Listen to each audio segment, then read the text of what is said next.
Hello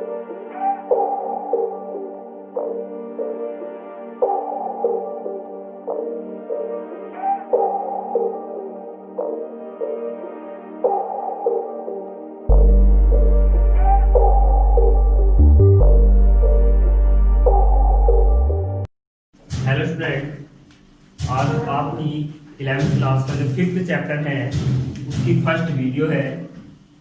ठीक है, तो देखिए वो क्या क्या है इस चैप्टर में उसके बारे में थोड़ा डिटेल में बात, जैसे जैसे टॉपिक आता रहेंगे उसके हिसाब से बात करेंगे। फिलहाल तो बात करते हैं कि लॉ ऑफ मोशन क्या है। अभी तक हमने बात की, 3rd चैप्टर पढ़ा सरल रेखीय गति, 4th पढ़ा समतल में गति। तो इन दोनों ही चैप्टर में हमने केवल बात की गति के बारे में कि गति कैसे होती है। ठीक है, कि गति सरल रेखीय है, समतल है, या वस्तु किस स्थिति में है, उसका वेग कितना होगा, अगर त्वरण निकालना है तो त्वरण कैसे निकाल सकते हैं, वेग कैसे निकाल सकते हैं, उसकी स्थिति कैसे निकाल सकते हैं, इन सब के बारे में बात की है। चाहे वो वस्तु समतल में गति कर रही हो, चाहे वो किसमें सरल रेखा में गति कर रही हो। अब लेकिन सबसे बड़ी बात यह है कि वस्तु गति कर रही है यानी ऑलरेडी वो गतिमान है। ठीक, कुछ पता नहीं है वो क्यों कर रही है, क्या नहीं है, कैसे कर रही है, कौन करा रहा है, कुछ पता नहीं। ठीक है, अब चैप्टर स्टार्ट होने वाले हैं वो अब तुम्हें बताते हैं कि वस्तु की गति पर इफेक्ट किस चीज का होता है। सबसे पहली चीज कि वस्तु अगर गतिमान है या नहीं है, तो वस्तु को गति कराने के लिए किस चीज की आवश्यकता, यानी ऐसा क्या कारक है, क्या फैक्टर है जो उसको गति कराएगा या गति करने पर मजबूर कर दे, या रुकने पर मजबूर कर दे, या जो उसकी पोजीशन है उस पर रुके रहने पर मजबूर कर दे। ठीक है, तो उसके बारे में बात करने वाले हैं। तो सबसे मेन चीज जो आती है वस्तु को गति करने के लिए क्या चाहिए, वो है बल। क्या चाहिए? तो लॉ ऑफ मोशन में यही पता चलता है कि गति के नियम जो है वो वस्तु की गति को वर्णित करने के लिए बनाए गए हैं कि वस्तु की जो गति है उस पर किस चीज का इफेक्ट होता है, किस प्रकार की गति कैसे टाइम में होगी, अगर हम ऐसा अगर वस्तु गतिमान है, हम कुछ करें उस वस्तु पर इफेक्ट डालें किसी कारक का, तो उस पर क्या इफेक्ट होगा, ये सारी चीजें हम यहाँ पढ़ने वाले हैं। ठीक है, जो रह जाती हैं थोड़ी बहुत वो नेक्स्ट चैप्टर्स में पढ़ते हैं, यानी हम तो केवल हम बात कर रहे हैं लॉ ऑफ मोशन की। तो देखिए गति के बारे में तो हम पहले ही बता चुके हैं, 3rd चैप्टर में आपने बात की है गति की। ठीक है, अब उनके नियम उनके बारे में बात करने वाले हैं। तो सबसे पहले मैंने आपको बताया गति को वर्णित जो किया जाता है या जिसकी वजह से गति होती है उसमें सबसे मेन फैक्टर होता है फोर्स का। तो फोर्स क्या है, देखिए इससे पहले एक वीडियो 9th की अपलोड की हुई है, आप उसमें देखें तो उसमें भी थोड़ी डिटेल से इसको बता रखा है फोर्स को, तो फिर भी मैं आपको यहाँ दोबारा डिफाइन करता हूँ। ठीक है, तो फोर्स क्या है आप ये समझ के चलिए। देखिए एक ऐसा केवल धक्का है या पुशअप है कि आप किसी वस्तु को पुशअप कर रहे हैं। ठीक है, सपोज दैट मार्कर है, आप इसको क्या कर रहे हैं, पुशअप कर रहे हैं केवल। ठीक है, ये किसी भी साइड को कोई पर्टिकुलर एक डायरेक्शन फिक्स नहीं बता रहा हूँ। ठीक है, आप इसको पुशअप कर रहे हैं, अब यानी धक्का दे रहे हैं। तो बल क्या है, एक तरह का धक्का है। अब धक्के से होता क्या है, आप अगर खड़े आपको कोई धक्का देते हो या तो आप खड़े रहेंगे या आप गिर जाएंगे या थोड़ा इधर उधर हिलेंगे डुलेंगे। तो उसने क्या किया, जब जिसने भी आपको धक्का दिया उसने क्या किया, आप जहां खड़े थे तो आपकी स्थिति थी यानी पोजीशन थी, उस पोजीशन को आपको धक्का देकर उसने क्या कर दिया, चेंज कर दिया। यानी आपको क्या दिया, उसने धक्का दिया और धक्का देकर आपकी पोजीशन क्या कर दी, चेंज कर दी। तो बल भी इसी तरह का काम करता है कि अब देखिए जो दूसरा पर्सन था वो तो आपसे तो बाहर का हुआ, यानी आप उसे चाहे पर्सनली जानते हो नहीं जानते हो, लेकिन एक तो आप खुद पर्सन है, एक सेकंड पर्सन है। तो सेकंड पर्सन तो अदर फैक्टर हुआ ना, यानी बाह्य कारक हुआ। तो दूसरे पर्सन ने धक्का दिया और आपकी पोजीशन क्या हो गई, चेंज। तो इस चीज को बोलते हैं एक तरह का बल होना। तो बल होने से मतलब मैं आपको बता रहा हूं, देखिए ये केवल सेंस है जिससे आपको पता लग सकता है बल क्या है। तो बल क्या हुआ, एक ऐसा बाह्य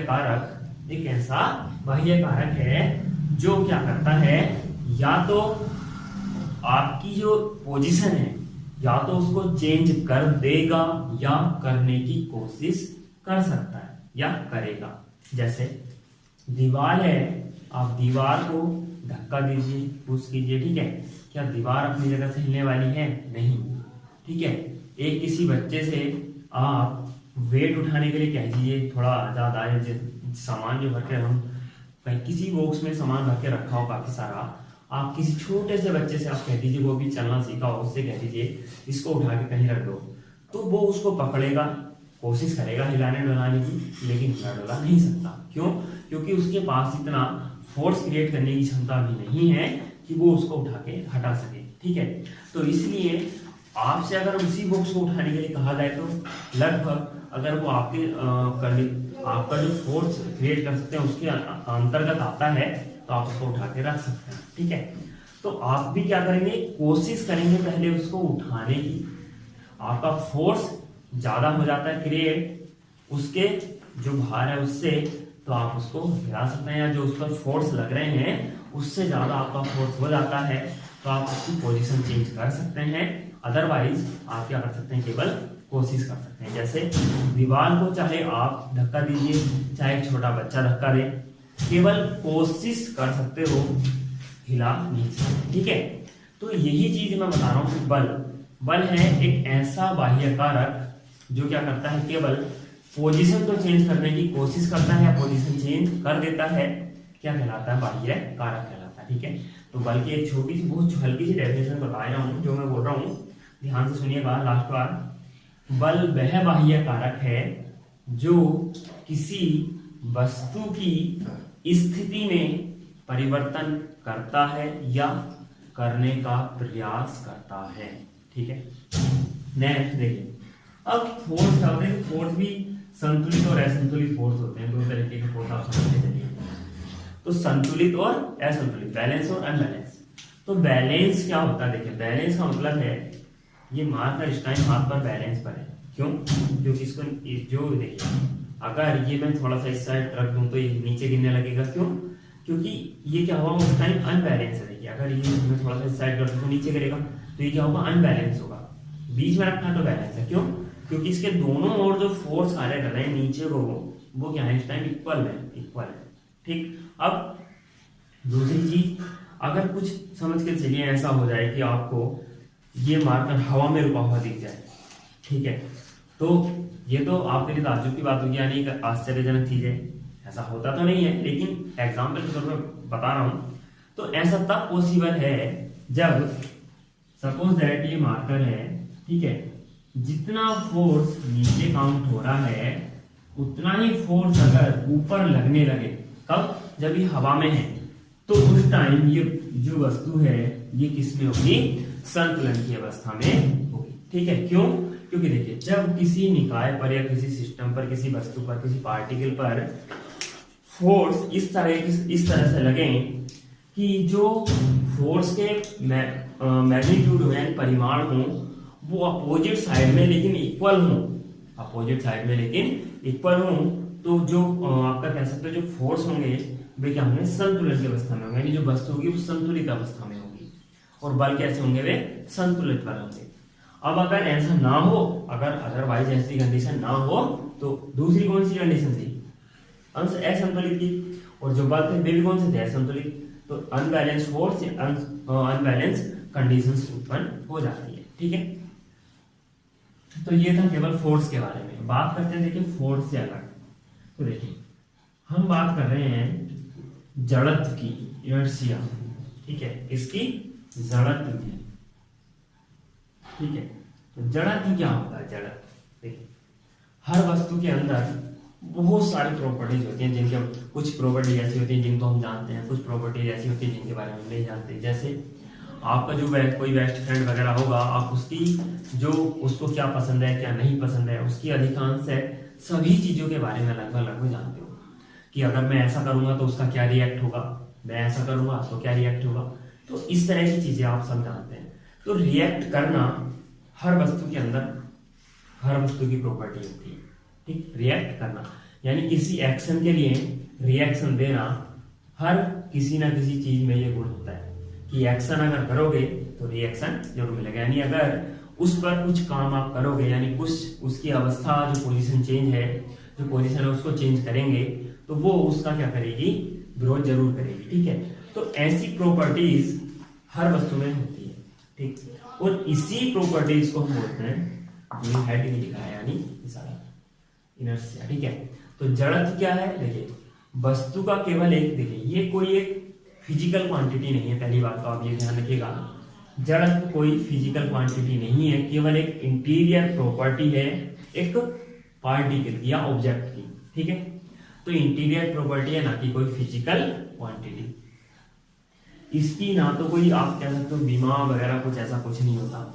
ठीक है, ध्यान आपको क्या रखना, केवल ये केवल एक क्या है, इंटीरियर प्रॉपर्टी है, ना कि फिजिकल क्वांटिटी। तो वस्तु का केवल एक गुण है जिसके कारण वस्तु क्या करती है, वस्तु क्या करती है, वस्तु अपनी अवस्था परिवर्तन का विरोध करती है। तो वस्तु का वह गुण या वस्तु के अंदर निहित वह गुण, अंतर्निहित वह गुण जिसके कारण वस्तु क्या करती है, अवस्था परिवर्तन का विरोध करती है, जड़त्व कहलाता है। ठीक है, क्लियर। अब देखिए जड़त्व 3 प्रकार का होता है, जड़त्व 3 प्रकार का होता है, विराम का जड़त्व, गति का जड़त्व और दिशा का जड़त्व। इनके बारे में डिटेल से पढ़ेंगे अभी थोड़ा आगे। ठीक है, तो देखिए ये हुआ। अब देखिए इसी के साथ साथ मैं आपको बताऊं, जड़त्व के साथ किसी वस्तु में जो जड़त्व होता है, ठीक है, इसी की माप जो होती है वो कहलाती है वस्तु का द्रव्यमान। जड़त्व की माप ही एक तरह से वस्तु का द्रव्यमान कहलाती है। ठीक है, ये ध्यान रखिएगा। अब देखिए चलिए बात कर लेते हैं थोड़ा ग्राम के जड़त्व की। तो देखिए वस्तु की जो रेस्ट पोजीशन होती है, यानी विराम अवस्था जो होती है, ठीक, उसके कारण जो वस्तु में जड़त्व का गुण निहित है वो विराम का जड़त्व है। इसी तरीके से वस्तु अगर एक समान गति कर रही है और उसमें इस तरह का गुण उत्पन्न हो जाए या होता है तो वो गति का जड़त्व है। वस्तु की दिशा के कारण जो इस जड़त्व का गुण उत्पन्न होता है वो दिशा का जड़त्व है। इसका एग्जाम्पल हम सर्कुलर मोशन में, यूनिफॉर्म सर्कुलर मोशन में देख चुके हैं कि वेलोसिटी नियत है, अचर है, लेकिन डायरेक्शन चेंज होने से वस्तु में त्वरण उत्पन्न होता है, जिसको हम क्या बोलते थे, आघूर्ण त्वरण बोलते थे। ठीक है, तो ये चीज आपको ध्यान रखनी है। आगे नेक्स्ट टॉपिक देखिए, इनके ऊपर रीजनेबल क्वेश्चन है, उनकी वीडियो के अलग से बनाएंगे, काफी सारे क्वेश्चन हैं। ठीक है, तो बात करते हैं मोमेंटम की, यानी संवेग। क्या होता है, संवेग रिप्रेजेंट किया जाता है P से, और ये होती है एक वेक्टर क्वांटिटी। मैंने आपसे बोला था वह अगर आ जाए तो वो वेक्टर क्वांटिटी बन जाती है। या थोड़ा लगभग आपको थोड़ा सदिश और अदिश पहचानने के लिए मैंने एक ट्रिक बेस बताया था।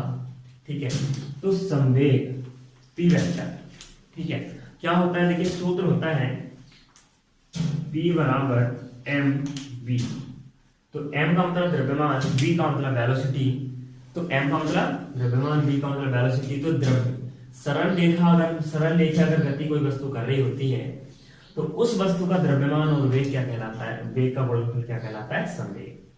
द्रव्यमान और वेग का गुणनफल क्या कहलाता है, संवेग। द्रव्यमान तो देखिए अदिश राशि है, लेकिन वेग सदिश राशि है, इसलिए p भी क्या हो जाती है, सदिश राशि हो जाती है। ठीक है, आप अगर मात्रक निकालें तो किलोग्राम, द्रव्यमान का मात्रक किलोग्राम, v का मात्रक मीटर पर सेकंड, तो किलोग्राम मीटर पर सेकंड क्या हो जाता है, इसका मात्रक हो जाता है। अब देखिए यहां से आप एक क्वेश्चन बताऊंगा आपको, एक कार है, एक ट्रक है। ठीक है, दोनों के लीनियर मोमेंटम अगर इक्वल है, तो जो कार होगी उसकी जो वेलोसिटी होगी वो क्या होगी, ज्यादा होगी। आप इस चीज